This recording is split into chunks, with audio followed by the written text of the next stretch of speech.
చైతన్యరథం వీక్షకులకు స్వాగతం, నమస్కారం. సాక్షి మీడియా ఇచ్చిన డబ్బులకి ఆశపడి వాళ్ళ స్క్రిప్ట్నే నేను చెప్పాను తప్ప నాకేం పాపం తెలియదు అంటున్న కృష్ణరాజు వ్యాఖ్యలని ఎలా చూడాలో, ఎలా విశ్లేషిస్తారో శ్రీలీల గారిని అడిగి తెలుసుకుందాం. నమస్తే శ్రీలీల గారు. జర్నలిస్ట్ కృష్ణరాజు చేసిన వ్యాఖ్యలను ఎలా చూస్తారో, ఎట్లా విశ్లేషిస్తారు? ఇక్కడ అతను కొన్ని చేసిన వ్యాఖ్యలు అయితే ఏమైతే ఉన్నాయో, ఫస్ట్ వేశ్యలు అనేది, అంటే వాళ్ళు నిజంగా వేశ్యల గురించే మాట్లాడుకోవాలంటే వాళ్ళు డబ్బు కోసమే కదా చేశారు. ఆ వృత్తిని వాళ్ళు ఎంచుకున్నది కుటుంబ బలహీనతలు, బిడ్డల పోషణ, లేకపోతే తనకు సరైన ఉపాధి లేకే వాళ్ళు చేసుకున్నారు అనుకుంటే, మరి ఈ రోజున మీరు చేసింది దాన్ని ఏమంటారు? అతను చెప్తున్నాడు కదా, నన్ను పావుగా ఉపయోగించుకున్నారు, నా బలహీనతల్ని అడ్డు పెట్టుకొని సాక్షి ఛానల్ అని సాక్షాత్తు కృష్ణమూర్తి అనే ప్రబుద్ధుడు చెప్పిన మాటల్ని ఈ రోజున నువ్వు చేసిన ఈ వృత్తిని ఏమంటారు? అదే అంతే కదండి. మరి వాళ్ళు కనీసం వాళ్ళ శరీరాన్ని వాళ్ళు అమ్ముకుంటున్నారు, దాంట్లో ఏమాత్రం సిగ్గు లేకుండా వాళ్ళు చెప్పుకుంటున్నారు, ధైర్యంగా చేస్తున్నారు. కానీ ఈ దుర్మార్గుడు ఏం చేశాడు? ఈ నీచుడు ఏం చేశాడు? ఇంతకంటే దిగజారిపోయి ఈ రోజున వాళ్లతో కూడా పోల్చేంత దీన్ని కూడా అతను లేకుండా చేసుకున్నాడు. మరి అంతే, కనీసం అతను ఏ పదం అయితే ఉపయోగించాడో ఆ పదానికి కూడా అతను అర్హుడు కాడు అనేది ఈ రోజున అతను చేసిన పనులు. ఏదైతే ఈ విచారణలో అక్కడ విచారణలో పోలీసులు సంధించిన 100 క్వశ్చన్స్లో దేనికైనా అతను చెప్పిన సమాధానం వింటుంటే, ఇంత నీచమైన నికృష్టమైన జీవితం, ఆ డబ్బుల కోసం నువ్వు చేసిన ఈ పాపిష్టి పని ఏదైతే ఉందో, ఇంతకు మించి ఇంకేం కావాలి నువ్వు చేసిన దుర్మార్గం? అంటే డబ్బు కోసం ఏదైనా చేస్తారా? అతను ఫస్ట్ నీ అకౌంట్లోకి ఇన్నిసార్లు ఇంత పెద్ద మొత్తంలో డబ్బులు ఎందుకు వచ్చినాయి అంటే, మరి ఎక్కడ సమాధానం ఏమొచ్చింది అంటే, ఫస్ట్ ఏమో ఏం చెప్పకపోవటం, తర్వాత ఏమో కేవలం అమరావతి మీద, రాజధాని మీద కావాలని చెప్పేసి వీళ్ళందరూ నా చేత మాట్లాడించారు అనేది అక్కడ క్లియర్గా అర్థమవుతుంది. అంటే ఎంత కుట్రపూరితంగా వీళ్ళు ఆ విధంగా ప్లాన్ చేశారనేది మనకు అర్థమవుతుంది. అంటే అతనికి డబ్బులు అవసరం ఉంది కాబట్టి ఆ డబ్బులు మేము ఇస్తాం, మేము ఏది చెప్తే అది నువ్వు మాట్లాడాలని.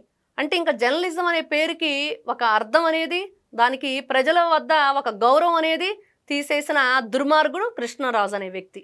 ఇట్లాంటి వ్యక్తిని ఏం చేయాలి, ఏ విధంగా శిక్షించాలంటే, మహిళలకి నేను క్షమాపణ చెప్పుకుంటాను, ఖచ్చితంగా మహిళల్ని క్షమాపణ కోరతాను, నేను చేసింది తప్పే అని ఈ రోజున ఒప్పుకోవటం వల్ల నిజంగా మహిళలకి ఆ అవమానం ఏదైతే ఉందో జరిగింది నిజంగా పోయిద్దా అంటే, ఇట్లాంటి వ్యక్తులు మళ్ళీ మాట్లాడకుండా ఉండాలంటే ఏం చేయాలి? అట్లాంటి వ్యక్తుల్ని మాట్లాడించిన వాళ్ళకి ఎట్లాంటి శిక్ష వేయాలి? ఈ రోజున ఇతను ఒప్పుకున్నాడు, బాగానే ఉంది. మరి ఇతను క్లియర్గా చెప్పాలి, ఎవరు మాట్లాడిచ్చారు, వాళ్ళ పేర్లు, ఎంతెంత డబ్బు ఎవరి అకౌంట్ నుంచి వచ్చింది, మరి ఏ విధంగా ఇంకా ఏమేం కుట్రలు చేయబోతున్నారు, దేనికి పన్నాగాలు పన్నారు, ఇంకా రాష్ట్రం మీద మీరు చిమ్మే విషం ఏదైతే ఉందో ఈ విషనాగులన్నింటినీ కూడా పట్టి బంధించి కూరలు పీకేయాలి. ఖచ్చితంగా మహిళామ్మ తల్లుల్ని మీరు కాళ్ళు బట్టి ఈ రోజున ఈ కృష్ణరాజు అనే ప్రబుద్ధుడు క్షమాపణ కోరినా కూడా తక్కువే. ఇట్లాంటి వ్యక్తిని ఏం చేయాలి? ఇతనికి సహాయ సహకారాలు అందించిన వాళ్ళని ఇంకే విధంగా బుద్ధి చెప్పాలి. ఖచ్చితంగా వీళ్ళకి మాత్రం ఎట్లాంటి శిక్ష వేసినా కూడా తక్కువే. ఈ రోజున గెస్ట్ మాట్లాడిన దానికి మాకేం సంబంధం అంటూ యాంకర్ కొమ్మినేని శ్రీనివాసరావు సాక్షి మీడియా తప్పించుకుని యాంకర్ శ్రీనివాసరావుకి బెయిల్ తెచ్చుకునే ప్రయత్నం చేశారు. బెయిల్ వచ్చింది.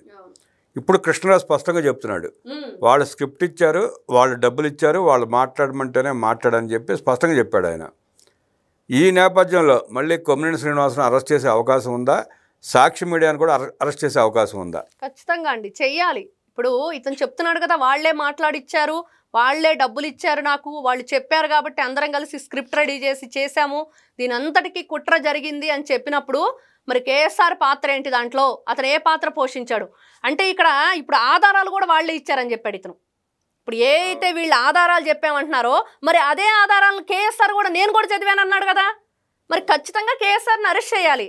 ఇప్పుడు ఈ ప్రబుద్ధుడు మాట్లాడిన మాటలకు వత్తాసు వేసుకొని వస్తూ ఆ ప్రబుద్ధుడు తానా తందానా అన్నందుకు మరి వీళ్ళకి వెనకుండి బ్యాక్గ్రౌండ్ అంతా ఇచ్చింది ఎవరో అనే దానికి సాక్షి ఛానలు, దాంట్లో ఉన్న ఈ రోజున కేఎస్ఆర్, కృష్ణరాజు, ఇంకా ఎవరైతే ఉన్నారో దానికి సంబంధించిన వాళ్ళందరినీ కూడా జుట్టు పట్టుకొని బయటికి ఈడ్చాలి. ఖచ్చితంగా వీళ్ళందరూ కలిసి కుట్ర చేశారు, విషం జిమ్మారు, ఎక్కడ ఇండస్ట్రీలు వస్తాయి, ఎక్కడ కంపెనీలు వస్తాయి, ఆడవాళ్ళకి భద్రత ఉండదు, ఇక్కడ ఒక రకమైన ఇలాంటి జబ్బులు ఉన్నాయి, ఇలాంటి మహిళలు ఇలాంటి కార్యక్రమాలు చేస్తున్నారనే నీచమైన ఒక అభిప్రాయాన్ని రుద్దే ప్రయత్నం చేస్తున్న వీళ్ళని వదిలిపెట్టకూడదు. వీళ్ళు ఏదైతే ఆధారాలు ఉన్నాయని అంటున్నారో ఆ ఆధారాలకు సంబంధించిన ఆర్టికల్ని కూడా వీళ్ళే రాపించి ఆ పేపర్లో పబ్లిష్ చేయించారన్న వాదన కూడా ఉంది. అవును, ఇప్పుడు అదే చెప్తున్నాడు అతను. ఇప్పుడు ఆధారాలు కూడా వాళ్ళే ఇచ్చారంటే మరి అవి ఎక్కడి నుంచి వచ్చినాయి అంటే కరెక్ట్గా అవి ఎవరు చేయించారనేది మనకి ఇక్కడ అర్థమైపోతుంది. నిజమే అయ్యి ఉండొచ్చు, వీళ్ళు ఏదైనా చేస్తారు, ఎంత కుట్రకైనా దిగజారుతారు. మనుషులను చంపేసిన దగ్గర నుంచి ఈ రోజున ఇట్లాంటి విషం జిమ్మే వరకు మేము దేనికి తీసుకోమంటున్న వీళ్ళు ఈ రోజున కృష్ణరాజుతో పాటుగా మళ్ళీ బెయిల్ ఇచ్చి అతన్ని బయటికి పంపించారు కదా కేఎస్ఆర్ని, అతన్ని పిలిపించాలి, అతను నిజానిజాలు ఒప్పుకోవాలి, ఎందుకు ఈ విధంగా చేశారు. మరి ఈ రోజున కృష్ణరాజు చెప్పే మాటలని కేఎస్ఆర్ చెప్పే మాటలను కూడా సరిపోల్చుకొని ఇంకా ప్రబుద్ధులు ఎవరున్నారు, ఈ కార్యక్రమానికి ఎవరు తెరలేపారు, ఇలాంటివన్నీ కూడా రెండోసారి చెయ్యకుండా మరి ఎవరైతే ఈ రోజున రాష్ట్రానికి రాజధాని లేకుండా చేద్దామని కుట్ర పొందుతుంది ఎవరు.